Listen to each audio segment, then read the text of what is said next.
आदाब दोस्तों, मैं तसनीफ हैदर आप सभी का आज दुनिया के इस प्रोग्राम बुक रिव्यू में स्वागत करता हूँ। कलकत्ता शहर मैंने कभी नहीं देखा, बस इतना पता है कि अंग्रेज़ों के ज़माने में ये हिंदुस्तान की राजधानी हुआ करता था। ये भी पता है कि गालिब ने इसी शहर में 98 में शानदार हवेली किराए पर ली थी। ईडन गार्डन, मोहन बागान और हावड़ा ब्रिज का नाम किसने नहीं सुना होगा। साथ ही साथ कुछ इस बारे में भी पता है कि दाग की महबूबा भी इसी शहर में रहा करती थी। बहरहाल ये सारी बातें तो हैं ही, लेकिन एक अहम बात यह है कि कलकत्ता शहर के ताल्लुक़ से रविंद्रनाथ टैगोर ने एक ज़बरदस्त नावल लिखा है जिसका नाम है गोरा, और ये उनका बहुत मशहूर नावल है। गोरा नावल के ज़रिए उन्होंने 19वीं सदी के अंतकाल में मौजूद ब्राह्मणवाद, हिंदू धर्म और ब्रह्म समाज की जो झलकियाँ दिखाई हैं वो देखने के लायक हैं। तो आइए चलते हैं इस सफ़र पर और जानते हैं कि गोरा में आखिर लिखा क्या है।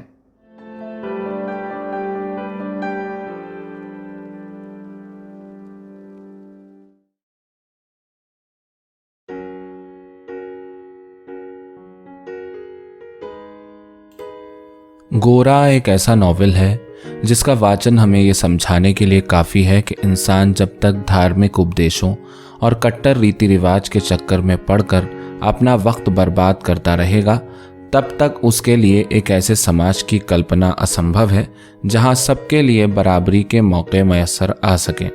टैगोर इस बराबरी के फ़लसफ़े पर प्रगतिशील लेखकों जैसा आग्रह नहीं करते हैं, बल्कि उनका मानना है कि इंसान किसी भी धर्म से ताल्लुक़ रखता हो, उसे बस अपनी सच्चाई को समझना चाहिए।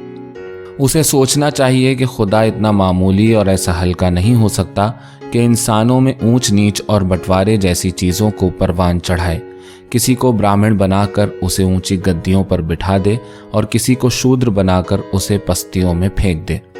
टैगोर के इस नावल से मालूम होता है कि 19वीं और 20वीं शताब्दी के दरमियान झूलता हुआ बंगाल कैसे दो मुख्तलिफ सोचों के लिए महाभारत का मैदान बना हुआ था।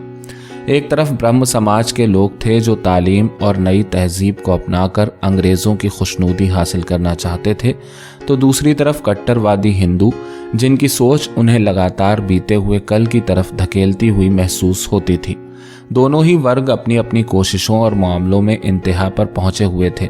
दोनों एक दूसरे के सख्त विरोधी थे और कई बार तो ये विरोध नफरत और किनाराकशी की सूरत भी इख्तियार कर लेता था। टैगोर ने दोनों ही वर्गों की कहानी में ही सकारात्मक आलोचना की है।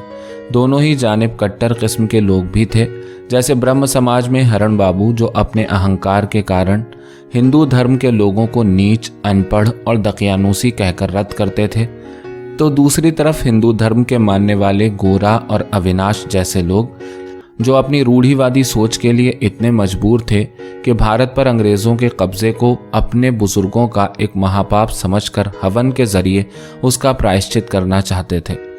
टैगोर ने ब्रह्म समाज पर यह सवाल उठाया है कि वो अपनी बुनियादों को अलग करके हिंदुस्तान के एक बड़े हिस्से को काट कर कैसे उसकी भलाई का दावा कर सकता है, जबकि कट्टरपंथियों पर उनका यह आरोप है कि धार्मिक उपदेशों के नाम पर इंसान को बांटना उसे सामाजिक जुल्म की भेंट चढ़ा देना है। छुआछूत और बात बात पर इंसान को इंसानियत से गिरी हुई कोई चीज़ समझने से क्या हिंदू धर्म के खिलाफ इसी के मानने वालों में एक तरह की असुरक्षा का भाव नहीं पैदा होगा। टैगोर ने इस दास्तान में साफ साफ समझाने की कोशिश की है कि इंसान को दूसरों पर अपना मजहब या नज़रिया लादने की कोशिश नहीं करनी चाहिए। एक ऐसा समाज जहां बहुत से धर्मों के मानने वाले बहुत से वर्गों में बटे हुए लोग हों, वहां समझौते के रास्ते निकालकर सबको एकजुट रखने की कोशिश करनी चाहिए। तालीम का दामन हाथ से नहीं छोड़ना चाहिए। बर्दाश्त और मोहब्बत के जज्बों को जिस कदर आम हो सके उतना आम करना चाहिए। टैगोर इस बात से असहमत हैं कि किसी पर क्रिश्चियन होने का इल्ज़ाम लगाया जाए या किसी को ज़ात बिरादरी बाहर करने का मशवरा दिया जाए। इस तरह की बातों से उनके नज़दीक लोगों को सिर्फ बांटा जा सकता है। टैगोर ने नावल में इसीलिए ऐसे मजबूत किरदार के लोग भी दोनों जानिब रखे हैं जिनसे नेकी और मोहब्बत के बर्ताव की बेहतर मिसाल कायम करने में मदद मिल सके। इसलिए ब्रह्म समाज में एक तरफ परेश बाबू हैं, तो वहीं सख्तगीर हिंदू घराने में जन्म लेने वाली आनंदमयी भी हैं। परेश बाबू और आनंदमयी दोनों दो बूढ़े तजुर्बेकार और ज़माने के सर्द और गर्म झेले हुए लोग हैं जो समाज का विरोध और उसके तानों तिश्नों का खुलकर मुकाबला करते हैं। जो प्रेम में निस्वार्थ हैं और जिनके पास अपने कर्मों के लिए दूसरों से कई गुना बेहतर कारण मौजूद हैं। टैगोर ने इन्हीं के जरिए नॉवेल में नकारात्मक सामाजिक लहर को चुटकियों में उड़ाने का काम किया है। उनका मानना है कि इंसान अगर सच्चाई को समझता हो, जानता हो और उसके दिल में इंसानों से मोहब्बत का जज्बा हो तो वो किसी भी तरह की मुश्किल को झेलने में नाकाम नहीं होगा। इंसान मुश्किलों से तब तक ही डरता है जब तक उसके दिल में अपने फैसलों के ताल्लुक से कोई कशमकश मौजूद हो। मुकम्मल यकीन और आखिरी दर्जे की मोहब्बत जहाँ मौजूद हो, वहाँ इंसान पर लगा हुआ कोई भी इल्ज़ाम या उसके खिलाफ की जाने वाली कैसी भी साजिश उसे अपने फैसले से पीछे नहीं हटा सकती। इन दो बूढ़े किरदारों में भी परेश बाबू का रुझान अपने लोगों की जानिब झुकता हुआ भी महसूस होता है। वो उनके क्रोध के बावजूद उनके लिए दिल में बड़े आदर का जज्बा भी रखते हैं और उनके सामने सफाई भी पेश करते हैं। जबकि आनंदमयी जैसी बूढ़ी औरत, जिसे आखिर में टैगोर ने भारत माता के समान माना है, किसी भी तरह का खौफ नहीं पालती। न वो सफाई देती हैं, न वो अपने वर्ग तक सीमित होने का कोई दावा करती हैं। उनका दिल इतना बड़ा मालूम होता है कि इसमें हर मजहब और हर समाज से ताल्लुक़ रखने वाले शख्स के लिए जगह हो सकती है। इसीलिए जब ब्रह्म समाज की लड़की ललिता और हिंदू धर्म को मानने वाला विनय शादी का इरादा करते हैं तो आनंदमयी ही होती हैं जो न सिर्फ इन दोनों की शादी में शरीक होती हैं बल्कि दोनों वर्गों से जुड़े लोगों के दरमियान पुल का सा काम भी करती हैं। इस नॉवेल को पढ़कर उस दौर में बंगाली औरतों की हालत का अंदाज़ा भी होता है। एक तरफ आनंदमयी जैसी औरतें तो हैं ही जो किसी भी तूफान से टकराने की हिम्मत रखती हैं, मगर दूसरी तरफ हरी मोहिनी जैसी औरतों का किरदार भी बहुत कुछ जानने और समझने में मदद देता है। ऐसी औरत जिसका पति मर जाए, उसकी हालत समाज में किस कदर नाजुक हो जाती है और वो जायदाद, लालची रिश्तेदारों और सामाजिक मसलों के त्रिकोण में कैसे घिर कर रह जाती है। हरी मोहिनी का किरदार न सिर्फ हिंदू औरतों की बुरी हालत का बयान है बल्कि ख़ास तौर पर इंसान की एक अजीब कमज़ोरी की तरफ भी लेखक ने इस किरदार के ज़रिए इशारा किया है। आदमी के हाथों से जब दुनिया निकल रही हो, खिसक रही हो, लोग उसे छोड़ रहे हों, उसके पास कोई अपना ना हो, वो बहुत पतली हालत का शिकार हो, तो ऐसे में वो भगवान से डरने वाला और पूजा पाठ में वक्त बिताने वाला इंसान बन जाया करता है। मगर जैसे ही हालात बदलते हैं, वक्त करवट लेता है, उसके पास रहने सहने का अच्छा ठिकाना हो जाता है, माल मयस्सर आ जाता है, राहत मिल जाती है और कोई खटका नहीं रहता, तो आदमी फिर उसी अकड़ का शिकार हो जाता है जैसा कि वो गरीब और लाचार होने से पहले हुआ करता था। और इसका इंसान की उम्र से कोई ताल्लुक नहीं बल्कि उसकी फितरत से है। गोरा नाम के इस नॉवेल का प्रसंग कहीं ना कहीं समाज है।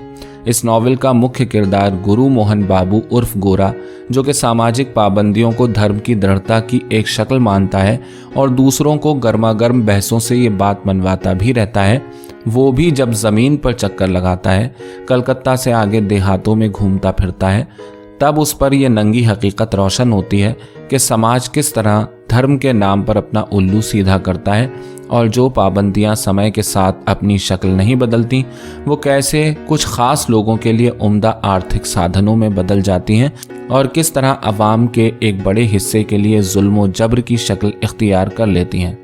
क्यों ऐसे समाज में बेटियां पैदा करना जुर्म हो जाता है और मजहबी बरतरी के नाम पर लोगों को बेवकूफ़ बनाना आसान होता जाता है, उनकी जेबों को ऐंठा जा सकता है। होने को तो ये 1 सदी पुराना नॉवेल है, मगर हम जिस दौर में जी रहे हैं उसमें गोरा में दिखाई जाने वाली हकीकतें हमसे बहुत दूर नहीं हैं। हम कोई भी मज़हब मानने वाले हों, किसी भी वर्ग से ताल्लुक़ रखें, हम सब के सब एक ही बात से बेवकूफ़ बनाए जाते हैं, एक ही बात को तीर की तरह आजमाते हैं कि फ़लाँ साहब पर तो पश्चिम सभ्यता का बड़ा प्रभाव है। हम नई, बेहतर या सुलझी हुई फ़िक्र को जल्द से जल्द पश्चिम से जोड़कर अपना पीछा उससे छुड़ाते वक्त भूल जाते हैं कि हम साथ ही साथ अपनी कट्टरता और दकियानूसीपन का खुल्लम खुल्ला इजहार कर रहे हैं। गोरा में किसी जगह परेश बाबू किसी को समाज के बारे में विस्तार से समझाते हैं, जिसका अर्थ है कि जो समाज खुद को बदलने पर राजी नहीं, उससे लिपटे हुए धार्मिक उपदेश उसी के लिए खून चूसने वाले कीड़े की सूरत में ढल जाते हैं। आज गोरा जैसे नॉवेल इसलिए पढ़े जाने चाहिए क्योंकि हम सब भी एक बगल में मज़हब और दूसरे में समाज की मुक़द्दस कानूनी किताबें लिए घूम रहे हैं। हमारे लिए हमारे समाज और हमारे मजहब या फ़िरक़े पर की गई कोई भी आलोचना नाकाबिले बर्दाश्त है। हम अपने आसमानी सहीफ़ों पर किसी के इनकार को उनकी निंदा समझते हैं। हमारे नज़दीक पवित्रता का मतलब ही यह है कि दूसरे इंसान को या तो अपने मजहब पर राय देने से बाज ही रखा जाए या फिर उसको नासमझ, जाहिल, समाज के लिए ख़तरा या फिर गुस्ताख वगैरह करार देकर ठिकाने लगाने की कोशिश की जाए। हम आज भी कहीं ना कहीं दूसरों को बिरादरी बाहर कर देने की बेवकूफ़ी को बड़ा नैतिक कदम उठाने के बराबर समझते हैं। सवाल पूछने से डरते हैं और सवाल पूछने वालों को शक की निगाह से देखते हैं। हमें इस नॉवेल का पाठ करने से इसलिए भी फ़ायदा होगा क्योंकि हम मोहब्बत करना भूल चुके हैं। मोहब्बत करते भी हैं तो ज़रा सी सामाजिक या धार्मिक रुकावटों की वजह से डर जाते हैं, पीछे हट जाते हैं। ललिता और विनय की मोहब्बत का फसाना इस नॉवेल में ख़ास तौर पर नौजवानों को ये बात समझाने के लिए काफ़ी है कि जिन दिलों में अपनी ही मोहब्बत की इज्जत ना हो, उसी को हासिल करने की हिम्मत ना हो, उसकी सच्चाई को मानने का हौसला ना हो, वो वतन, मजहब, समाज या ख़ानदान से लगाव का कितना ही दावा करते रहें, झूठे ही रहेंगे। नाम देखकर तो आपको यही लगा होगा कि मैं इस नॉवेल के प्लॉट के बारे में आपको बताऊंगा, लेकिन ये मेरा काम नहीं है। आप इस नॉवेल को खुद पढ़िए, इसकी अच्छाइयों और कमज़ोरियों के बारे में खुद ही फैसला कीजिए। अगर इस पूरे नॉवेल के प्लॉट को इतने छोटे से वीडियो में बताना पॉसिबल होता तो मेरे ख्याल से रविंद्रनाथ टैगोर 700 पेज का ये नॉवेल नहीं लिखते। बहरहाल, उम्मीद है कि आपको ये बुक रिव्यू पसंद आया होगा। हम आगे भी ऐसे बहुत सारे बुक रिव्यूज़ लाते रहेंगे। उम्मीद है कि इस सिलसिले को आप पसंद करेंगे और हमारा साथ देंगे। हमारे चैनल को ज़रूर सब्सक्राइब कीजिए और वीडियो पसंद आया है तो अपने दोस्तों के साथ शेयर भी कीजिए। Thank you.